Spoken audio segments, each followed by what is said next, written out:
जो बोले सो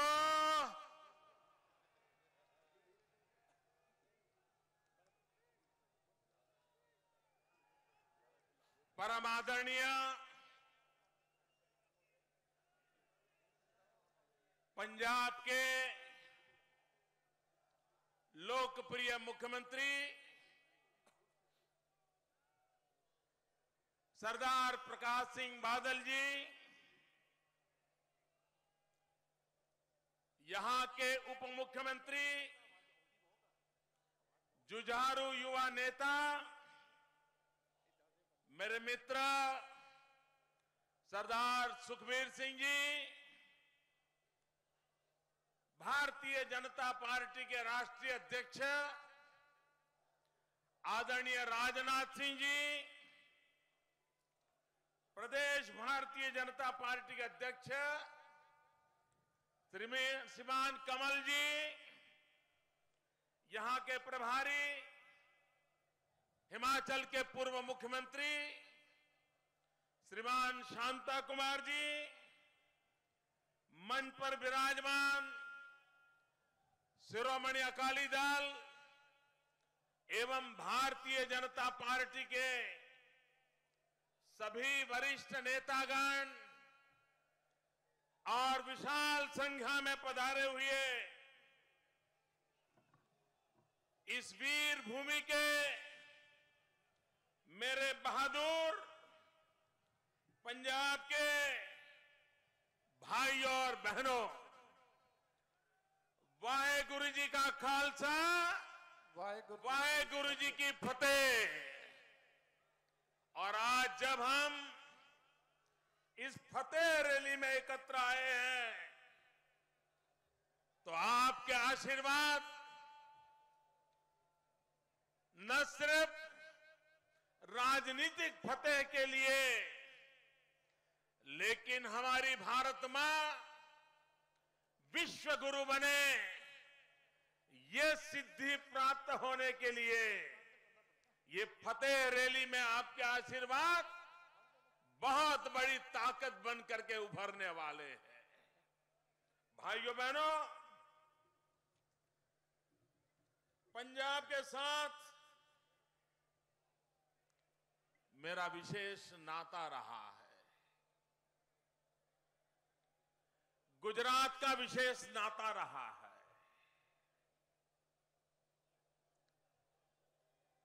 जो पहले पंच प्यारे थे,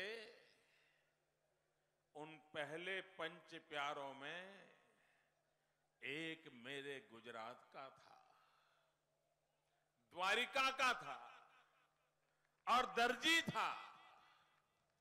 और वो पहले पंच प्यारों में गुजरात का भी नाम बना था। और इसलिए हम गुजरात का पंजाब के साथ एक खून का रिश्ता बना हुआ है, एक आदर्शों का रिश्ता बना हुआ है, एक वीर बलिदानी परंपरा की भक्ति का रिश्ता बना हुआ है। इतना ही नहीं,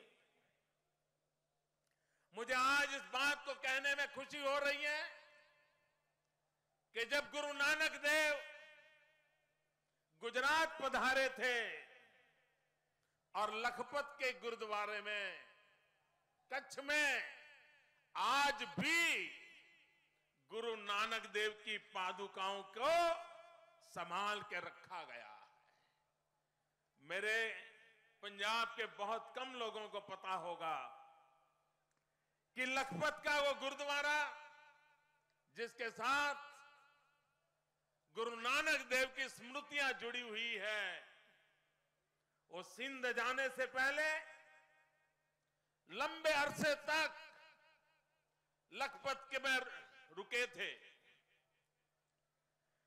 भूकंप में ये हमारा गुरुद्वारा नष्ट हो गया, बहुत बड़ा नुकसान हुआ। और भूकंप के बाद मुझे वहां मुख्यमंत्री काम के नाते जाने का जिम्मा मिला।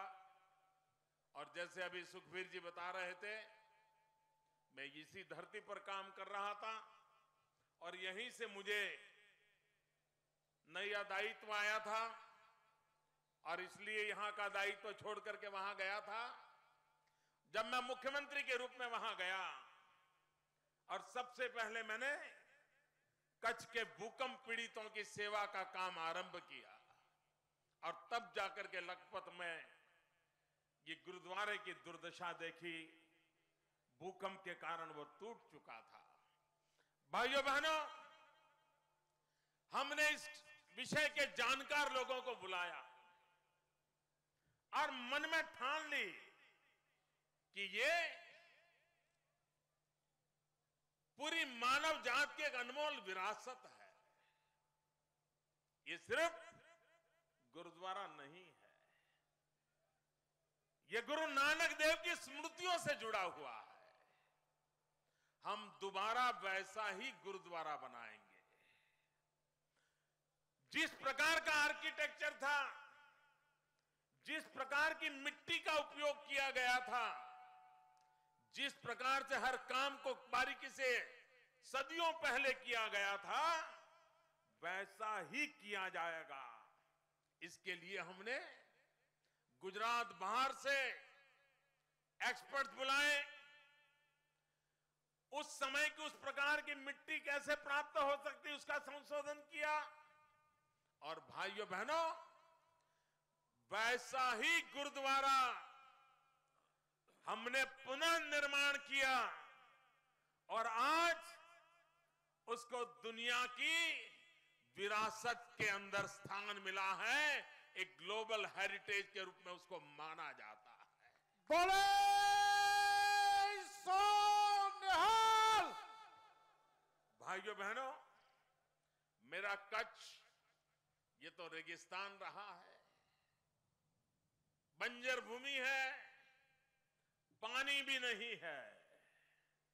वो दिन थे, लेकिन यही पंजाब से मेरे किसान भाई बहन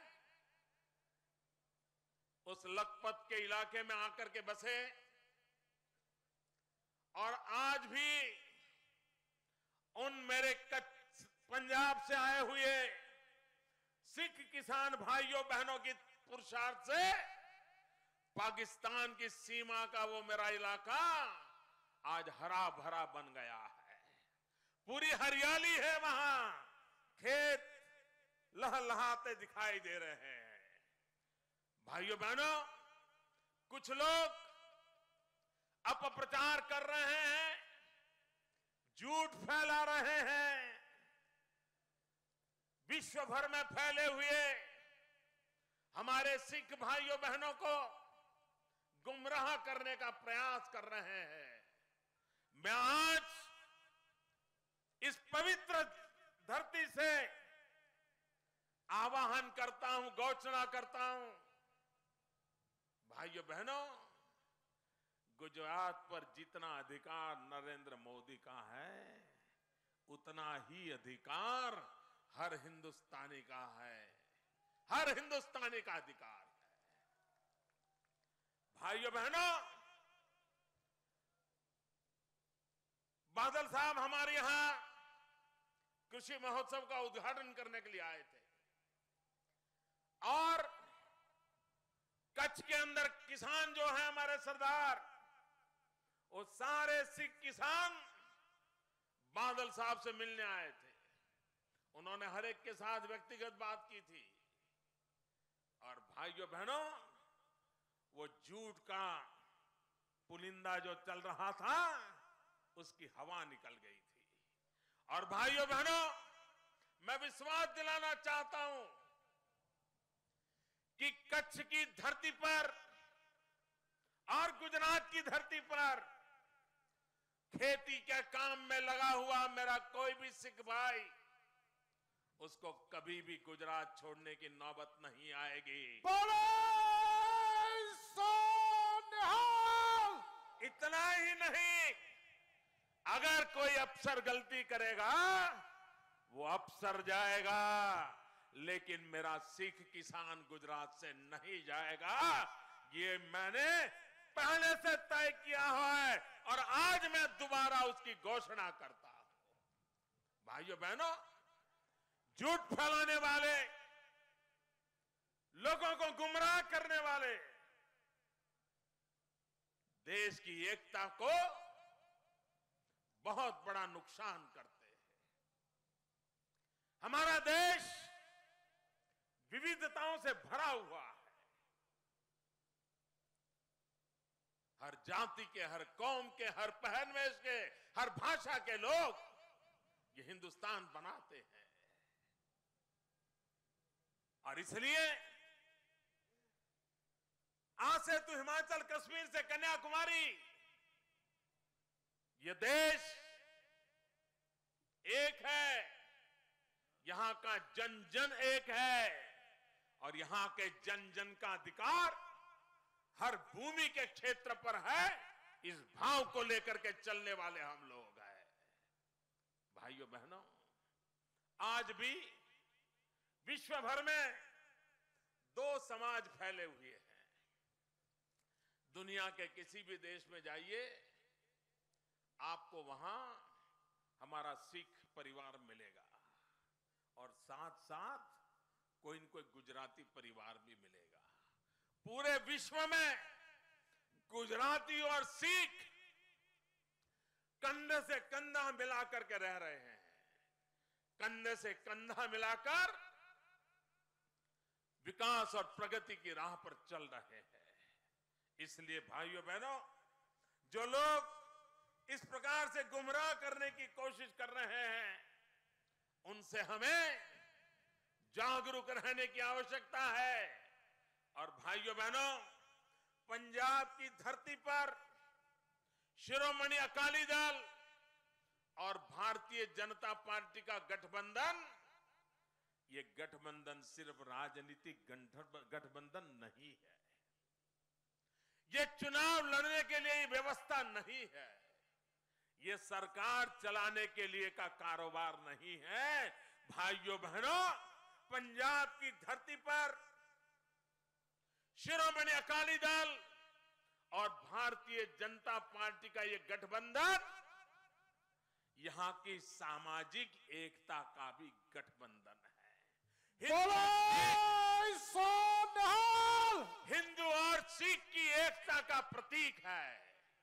और कांग्रेस को यही तो परेशानी है कि भाजपा और शिरोमणि अकाली दल के कारण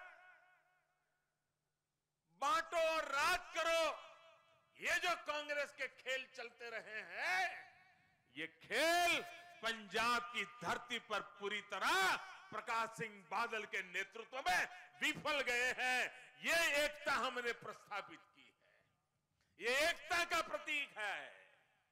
भाइयों बहनों, मैं पंजाब की जनता को एक विशेष रूप से अभिनंदन करना चाहता हूं, क्योंकि पंजाब में सालों से एक परंपरा रही कि 5 साल कांग्रेस की सरकार और बाद में 5 साल हमारी सरकार, और लोग ये मान के ही चलते थे कि हर 5 साल के बाद बदलाव आता है।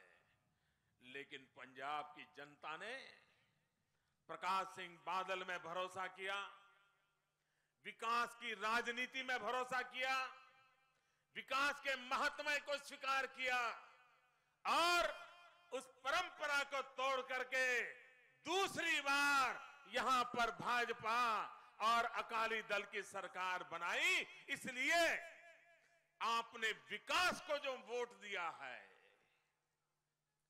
प्रगति में विश्वास किया है, इसके लिए मैं आज पंजाब की वीर भूमि में बहादुर मेरे किसान यहां के भाइयों बहनों का हृदय से अभिनंदन करता हूं, मैं उनका अभिवादन करता हूं। भाइयों बहनों, पंजाब तक सीमित नहीं है। पंजाबी खाना हो, पंजाबी गाना हो, आज पूरी हिंदुस्तान में छाया हुआ है। हमारे यहां गुजरात में भी शादी ब्याह में अब गुजराती डिश नहीं मिलती है, पंजाबी खाना ही परोसा जाता है। पंजाबी खाना, पंजाबी गाना और पंजाबी मन का मस्ती सा स्वभाव आज पूरे देश में छाया हुआ है। ये वीरों की भूमि है, बलिदान की भूमि है। और भाइयों बहनों, अभी बादल साहब ने लाला लाजपत राय जी को याद किया था। इसी जिले से जुड़े हुए थे, इसी भूमि से जुड़े हुए थे लाला जी। और लाला लाजपत राय जी के 150 वर्ष होने वाले हैं। लेकिन भाइयों बहनों, हिंदुस्तान में कांग्रेस के पास आजादी के लड़ने वाले, मरने वाले लोग, कांग्रेस के दफ्तर में उनका नाम नहीं होता है। एक ही परिवार से सब जुड़ा हुआ है। उनको लाला लाजपत राय को याद करने की फुर्सत नहीं होती है, प्रकाश सिंह बादल को फुर्सत होती है। यही तो हमारी देश के प्रति, देश के महापुरुषों के प्रति श्रद्धा व्यक्त करने की परंपरा की अभिव्यक्ति है। भाइयों बहनों, हम जब भ्रष्टाचार की बात करते हैं, मैं हैरान हूं, कांग्रेस के नेता आजकल भ्रष्टाचार के मुद्दों पर और राजनीतिक दलों पर उंगली उठाने लगे हैं। आप पूरी एबीसीडी उठा लीजिए, पूरी एबीसीडी कांग्रेस के भ्रष्टाचार की पहचान बन गई है। ए फॉर आदर्श घोटाला, बी फॉर बोफोर्स घोटाला, सी फॉर कोयला घोटाला। पूरी एबीसीडी कांग्रेस के भ्रष्टाचार की पहचान बन गई है। और वे लोग औरों पे उंगली उठाते हैं। भाइयों बहनों, जब राजीव गांधी देश में राज कर रहे थे, तब तो हिंदुस्तान में पंचायत से लेकर के पार्लियामेंट तक उन्हीं की पार्टी का राज था। वे ही चारों तरफ छाए हुए थे और किसी दल को कहीं कुछ नसीब नहीं हुआ था। ऊपर से नीचे तक कांग्रेस ही कांग्रेस छाई हुई थी। और तब राजीव गांधी ने कहा था कि दिल्ली से 1 रुपया निकलता है तो गांव पहुंचते पहुंचते 15 पैसे हो जाते हैं। भाइयों बहनों, ये राजीव गांधी कांग्रेस पार्टी के प्रधानमंत्री, उन्होंने कहा था कि दिल्ली से रुपया निकलता है, गांव जाते जाते 15 पैसा हो जाता है। मैं पूछना चाहता हूं, ये वो कौन सा पंजा था जो रुपये को घिसता था और रुपया 15 पैसे में पलट जाता था? वो कौन सा पंजा था? भाइयों बहनों, मेरा यह सौभाग्य रहा है क्योंकि मैं सालों तक संगठन का काम करता था। शासन क्या होता है, सरकार क्या होती है, सरकारी कारोबार क्या होता है, मुझे कोई ज्यादा ज्ञान नहीं था, समझ नहीं थी। लेकिन पार्टी के प्रभारी के रूप में मैं हरियाणा, हिमाचल, पंजाब, जम्मू कश्मीर इस इलाके में काम करने लगा। बादल साहब को निकट से काम करते देखा, उनके एक साथी के रूप में यहां काम करता था। शासन वो कैसे चलाते थे, लोगों से कैसे मिलते हैं, प्यार से कैसा कारोबार चलाते हैं, अफसरों का भी कैसा आदर करते हैं, ये चीजें मैंने बारीकाई से देखना शुरू किया। हिमाचल में शांता कुमार जी को देखा, धूमल जी को देखा, हरियाणा में चौधरी देवीलाल जी को देखा, चौधरी बंसीलाल जी के साथ काम किया। अरे इतना ही नहीं, जम्मू कश्मीर में फारूक अब्दुल्ला जी के साथ भी काम किया। इस इलाके के सभी सरकारों को उस समय मुझे बहुत निकट से देखने का अवसर मिला। लेकिन तब मुझे पता नहीं था कि कभी ऐसा काम मेरे जिम्मे भी आ जाएगा। लेकिन यहां से मैं जो सीख करके गया था, बादल साहब जैसे वरिष्ठ नेताओं से जो सीखने की मेरी कोशिश की थी, समझने की कोशिश की थी, वो मुझे गुजरात में जाकर के सरकार चलाने में बहुत काम आई है। और एक प्रकार से इन बड़ों के साथ रहते रहते, उनकी उंगली पकड़ करके चलते चलते हमने शासन में रहते हुए समाज सेवा के संस्कार पाए हैं। और इसलिए भाइयों बहनों, यहीं से मैंने जो शिक्षा दीक्षा पाई है, त्यागी बलिदानी गुरु परंपरा से जो शिक्षा दीक्षा पाई है, और अब जो दायित्व मिला है, तो भाइयों बहनों मैं भी एक सिपाही हूं, सिपाही। और मैं आपको विश्वास देता हूं, मैं दिल्ली में आप मुझे जो जिम्मेवारी देंगे, वो आपकी नजरों में तो प्रधानमंत्री होगा, दुनिया भी उसको प्रधानमंत्री मानेगी, संविधान भी उसको प्रधानमंत्री कहेगा, लेकिन मैं आपको विश्वास दिलाता हूं, मैं वहां चौकीदार के नाते बैठूंगा। मैं वहां चौकीदार के रूप में बैठूंगा। और मैं आपको विश्वास दिलाता हूं, मैं कभी हिंदुस्तान की तिजोरी पर किसी पंजे को पड़ने नहीं दूंगा। ये मैं आपको भरोसा देता हूं। देश की तिजोरी में गरीब का पैसा होता है, देश की तिजोरी का पैसा गरीब के कल्याण के लिए काम आता है।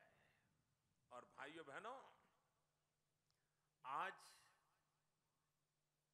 इस गुरु परंपरा की महान भूमि में मुझे पगड़ी पहनाई गई है, बादल साहब ने पगड़ी पहनाई है। भाइयों बहनों, अब मेरा दायित्व बन जाता है इस पगड़ी की इज्जत बढ़ाना। ये पगड़ी की इज्जत बढ़ाना, ये हमारा दायित्व बन जाता है। किसी और ने बढ़ाई और न बढ़ाई हो, मैं बढ़ा करके रहूंगा, ये वादा करता हूं। प्रकाश बादल साहब, मैं वादा करता हूं आपको, मैं उस त्याग तपस्या की परंपरा को निभाऊंगा। मेरे पंजाब के भाइयों बहनों, आपने जो प्यार दिया है, वैसा ही देश फलेगा फूलेगा, गांव का किसान सुखी होगा। भाइयों बहनों, पंजाब में एक बड़ा अद्भुत संयोजन हुआ है, और मैं मानता हूं ये मॉडल बहुत बढ़िया है। बादल साहब जीवन भर अगर 10 मिनट बात करो तो 10 बार किसान बोलते हैं। 10 बार किसान आएगा ही आएगा उनके मुंह से। उनके दिल दिमाग में गांव, गरीब, किसान, यह हमेशा रहता है। ये बढ़िया जोड़ी बनी है कि सुखबीर जी के दिमाग में आधुनिक भारत रहता है, उद्योग रहते हैं, टेक्नोलॉजी रहती है, अर्बन डेवलपमेंट रहता है। भाइयों बहनों, बड़े बादल साहब का किसान और गांव की चिंता, और छोटे बादल साहब का आधुनिक पंजाब का निर्माण, ये ऐसी जोड़ी बनी है।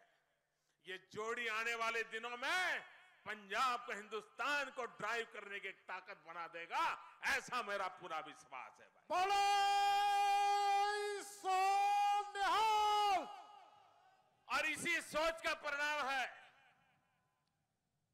कि अभी यहीं पर देश भर के उद्योगपतियों को बुला करके एक सफलतापूर्वक इन्वेस्टमेंट का प्रयास किया गया।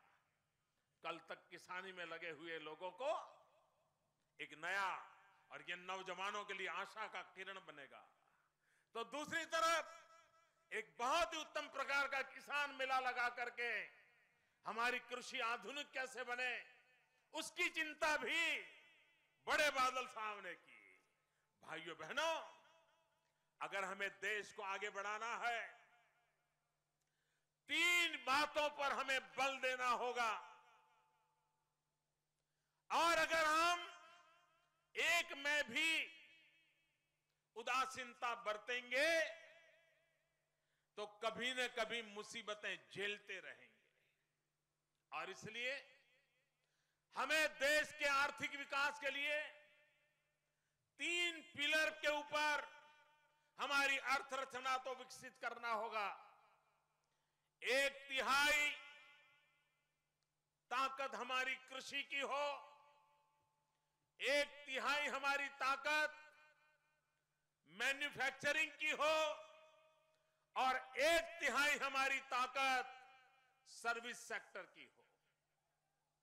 इन तीनों के बलबूते पर हमें हिंदुस्तान की इकोनॉमी को आगे बढ़ाना होगा। उद्योग भी चाहिए ताकि नौजवान को रोजगार मिले, कृषि भी चाहिए ताकि हिंदुस्तान कभी भूखा न रहे, गांव कभी बर्बाद न हो। और भाइयों बहनों, कम से कम पूंजी निवेश से अधिक कमाई वाला क्षेत्र है सर्विस सेक्टर। उसमें भी विशेष करके है टूरिज्म। टूरिज्म को कैसे बढ़ावा मिले? टूरिज्म के क्षेत्र में हिंदुस्तान दुनिया में $3 ट्रिलियन का व्यापार अकेले टूरिज्म में इंतजार कर रहा है। पूरे विश्व को आकर्षित करने की ताकत हिंदुस्तान में है। हमारे पास ऐसी विरासत है, जगत जब उसे देखता है तो चौंक जाता है। लेकिन हम उस क्षेत्र में जितना ध्यान देना चाहिए नहीं दिया है। और इसलिए भाइयों बहनों, हमारे देश में आर्थिक विकास को इन तीनों क्षेत्रों में बढ़ाना होगा। लेकिन जब मैं एग्रीकल्चर की बात करता हूं तो भाइयों बहनों, कुछ मूलभूत बातों पर बल देने की आवश्यकता हुई है। अब जमीन बढ़ने वाली नहीं है। ऊपर से जैसे जैसे परिवार बढ़ेगा तो जमीन के टुकड़े छोटे हो जाएंगे। पहले अगर 2 भाई के पास 20 एकड़ भूमि है तो 4 भाई हो गए तो 5-5 एकड़ हो जाएगी। और इसलिए हम लोगों की प्रायोरिटी होनी चाहिए प्रति एकड़ हमारी उत्पादकता कैसे बढ़े। अगर आज हम 1 एकड़ भूमि में 100 किलो अनाज पैदा करते हैं तो 150 कैसे हो, 200 कैसे हो? इसलिए हमारी कृषि में टेक्नोलॉजी को लाने की जरूरत है, आधुनिक विज्ञान को लाने की जरूरत है। और बादल साहब ने अभी जो कृषि मेला लगाया था वो उसी दिशा का एक उत्तम प्रयास था, ताकि हम हमारी कृषि को आधुनिक बना पाए, टेक्नोलॉजी को हम लाएं। उसी प्रकार से कृषि के साथ मूल्य वृद्धि अब जरूरी हो गई है। अगर हम वैल्यू एडिशन नहीं करेंगे तो हमारा किसान बर्बाद हो जाएगा। उसके पास जो है उसमें वैल्यू एडिशन होना चाहिए।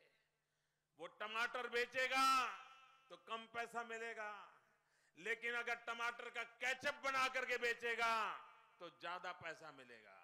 अगर केचप भी बढ़िया बोतल में पैक करके बेचेगा तो और ज्यादा पैसा मिलेगा। और अगर वो बोतल कोई नटी हाथ में पकड़ के खड़ी होगी तो शायद और ज्यादा पैसा मिलेगा। ब्रांडिंग और मार्केटिंग, भाइयों बहनों, मूल्य वृद्धि, हमारा किसान जो उत्पादन करता है उस पर मूल्य वृद्धि पर भारत सरकार ने, राज्यों ने एक बहुत बड़ी ताकत देने की आवश्यकता है। भाइयों बहनों, हमारे देश की सरकार मिनिमम सपोर्ट प्राइस घोषित तो करती है, लेकिन बाद में वो सिर्फ अखबार की सुर्खियों तक सीमित हो जाता है। इसमें आमूलचूल परिवर्तन की आवश्यकता है। अगर हम हमारे किसान का भला करना चाहते हैं, अगर हमारा किसान जो उत्पादन करता है उसको बर्बाद नहीं होने देना चाहते, हमारे किसान को बर्बाद होने नहीं देना चाहते, तो भारत सरकार का जो एफसीआई है, फूड कॉरपोरेशन ऑफ इंडिया, इसके 3 हिस्से करना बहुत जरूरी लगता है मुझे। इसी प्रकार से एफसीआई चलेगा तो मैं नहीं मानता हूं मेरे देश के किसान का भला होगा, न ही मेरे किसान ने जो पसीना बहाया है वो पसीना काम आएगा। हम देखते हैं किसान इतनी मेहनत करके गेहूं पैदा करे और वो गेहूं पानी में भीगता रहे, सड़ता रहे। दिल्ली में बैठी हुई सरकार को उसकी व्यवस्था करने की फुर्सत नहीं है। और बाद में क्या करते हैं, सुप्रीम कोर्ट ने कहा कि गेहूं गरीबों को बेच दो, बांट दो। ये सुप्रीम कोर्ट की भी नहीं मानते। ये दिल्ली में ऐसे लोग बैठे हैं, सुप्रीम कोर्ट की भी नहीं सुनते। उन्होंने न बांटा न बेचा, और क्या किया, वो सड़े हुए गेहूं ज्यादा सड़ने दिए और बाद में शराब बनाने वाली कंपनियों को 80-85 पैसों के दाम से बेच मारे। भाइयों बहनों, ये किसान की मेहनत का अपमान है। और इसलिए मैं कहता हूं फूड कॉरपोरेशन ऑफ इंडिया, इसके 3 हिस्से करना जरूरी है। एक के पास जिम्मेवारी हो प्रोक्योरमेंट की, किसानों से खरीदने का जिम्मा उसका हो, उतना ही काम उसका हो, और वो उसी पर फोकस करे, मेहनत करे, और किसानों से ज्यादा प्रोक्योर करने की व्यवस्था करे, ताकि किसान को बाजार में कम दाम से अपना माल बेचने की नौबत ना आए। दूसरा हिस्सा हो, जो अनाज धान खरीदा गया हो, उसको रखने की मैनेजमेंट दूसरे हिस्से के पास होनी चाहिए। मैनेजमेंट अलग होनी चाहिए और वितरित करने की व्यवस्था, डिस्ट्रीब्यूशन का काम ये तीसरी इकाई के पास होनी चाहिए। जब तक हम फूड कॉरपोरेशन इंडिया के 3 हिस्से नहीं बनाते, तब तक नए वेयरहाउस नहीं बनेंगे, नए कोल्ड स्टोरेज नहीं बनेंगे, नया इंफ्रास्ट्रक्चर खड़ा नहीं होगा। जो इकट्ठा होता है वो समय पर वितरित नहीं होगा। जिस गरीब के घर में वो अनाज पहुंचना चाहिए वो पहुंचेगा नहीं, और गरीब भूखा का भूखा रहेगा, अनाज सड़ता रहेगा, किसान को दाम मिलेंगे नहीं। ये विपरीत व्यवस्था को बदलना चाहिए, और इसके लिए भारतीय जनता पार्टी एनडीए की सरकार उस दिशा में आगे वाली है। भाइयों बहनों, हम चुनाव के मैदान में जाते हैं एनडीए के रूप में, तब हम एक नेशनल डेमोक्रेटिक अलायंस होते हैं। लेकिन जब हम सरकार में बैठते हैं, तब हमारा एनडीए का रूप होता है नेशनल डेवलपमेंट अलायंस। चुनाव के मैदान में एनडीए नेशनल डेमोक्रेटिक अलायंस के रूप में जाता है, सरकार में एनडीए नेशनल डेवलपमेंट अलायंस के रूप में काम करता है, क्योंकि हमारा एक ही मकसद है, विकास। विकास के बिना भाइयों बहनों हम कभी भी प्रयोग नहीं कर सकते। भाइयों बहनों, ये हमारा इलाका, चाहे हिमाचल हो, हरियाणा हो, पंजाब हो, इधर राजस्थान का इलाका हो, ये हमारी वीर भूमि है। कोई परिवार ऐसा नहीं होगा जिसके परिवार में से कभी न कभी किसी ने सेना में सेवा न की हो, युद्ध की भूमि में जाने का अवसर न आया हो, मां भारती की रक्षा न की हो। ऐसे गांव, ऐसे परिवार बहुत कम मिलेंगे। भाइयों बहनों, हमारे सेना के जवानों की एक मांग रही है 1 रैंक 1 पेंशन, और ये दिल्ली में बैठी हुई सरकार हमारे सेना के जवानों के साथ हमेशा खिलवाड़ करती रही है। मैं मीडिया के मित्रों से प्रार्थना करता हूं, आप जरा इतिहास पर गौर कीजिए। इसके पहले बजट के समय कांग्रेस की सरकारों के वित्त मंत्रियों ने कितनी बार 1 रैंक 1 पेंशन की घोषणाएं की है, बार बार घोषणाएं की है। लोकशाही के मंदिर ऐसे लोकसभा गृह में की है, लेकिन उन्होंने कभी इसको पूरा नहीं किया है। इस बार भी जब मैं लगातार 1 रैंक 1 पेंशन की बात कर रहा हूं, रेवाड़ी में मैंने पूर्व सैनिकों के सम्मेलन में आग्रह से विषय रखा, तो इस बार उन्होंने कहा लेकिन ये भी आपके साथ धोखा है। पहले भी ऐसे वादे किए गए लेकिन पूरा नहीं किया है। और इसलिए मैं सेना के पूर्व जवानों से आगाह करता हूं कि कांग्रेस पार्टी ईमानदार होती तो 2004 से लेकर के 2014 तक 10-10 बजट रखने का उनको मौका मिला है, लेकिन उन्होंने इस काम को पूरा नहीं किया है। और इसलिए भाइयों बहनों, अटल बिहारी वाजपेयी अगर 2004 में उनकी सरकार बन गई होती, मैं दावे से कहता हूं 1 रैंक 1 पेंशन का काम पूरा हो गया होता। और ये काम देशभक्तों से हाथों ही होना है, और इसलिए काम हमारी सरकार ही कर पाएगी। इन्होंने झूठे वादे किए हैं। भाइयों बहनों, ये कांग्रेस पार्टी लोगों की आंख में धूल झोंकने में माहिर है। अब तक वो धूल झोंकते रहते थे, लेकिन संसद में उन्होंने एक नया पराक्रम शुरू किया है। अब कांग्रेस पार्टी को लगता है कि हिंदुस्तान की जनता जाग गई है, धूल झोंकने से मामला चलने वाला नहीं है। इसलिए पार्लियामेंट में मिर्ची झोंकने का काम शुरू कर दिया है। यह कांग्रेस पार्टी जो कल तक आपकी आंख में धूल झोंकती थी, यह कांग्रेस पार्टी अब आपके आंख में मिर्ची झोंकने के लिए निकली है। और इसलिए भाइयों बहनों, कांग्रेस के पापों को आप देख न पाए, कांग्रेस के कुशासन को देख न पाए, कांग्रेस के भ्रष्टाचार को देख न पाए, और इसलिए उनका ये जो कारनामा चल रहा है, उस कारनामे के खिलाफ हमें जागरूक होने की आवश्यकता है और उसी दिशा में आगे बढ़ने की आवश्यकता है। भाइयों बहनों, राजनाथ सिंह जी ने एक बड़ी चिंता व्यक्त की है। मैं उस चिंता में अपना स्वर मिलाना चाहता हूं।